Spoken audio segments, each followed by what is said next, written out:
தமிழக வெற்றிக் கழகத்தின் தலைவர் நடிகர் விஜய் கடந்த 26ஆம் தேதி தனது கட்சியின் 2ஆம் ஆண்டு துவக்க விழாவை நடத்தினார்.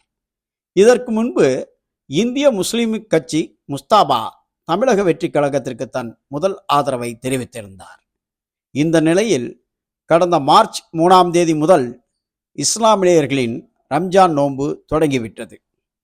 இதைத் தொடர்ந்து நடிகர் விஜயின் தமிழக வெற்றிக் கழகத்தின் சார்பில் இப்தார் நோன்பிற்கு நிகழ்ச்சிக்கு ஈகை பண்பையும் நல்லிணக்கத்தையும் போற்றும் புனித ரம்லான் நோன்பு இஸ்லாமிய பெருமக்களால் கடைபிடிக்கப்பட்டு வரும் நிலையில் வருகின்ற 7ஆம் தேதி ராயப்பேட்டை YMCA அரங்கில் மாலை 6:30 மணிக்கு தொழுகை முடிந்ததும் தமிழக வெற்றிக் கழகத்தின் சார்பில் இப்தார் நோன்பு நடைபெறுகிறது.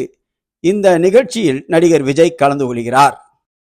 இது போன்ற பரபரப்பான செய்திகளுக்கு BBC சேனலை பாருங்கள்.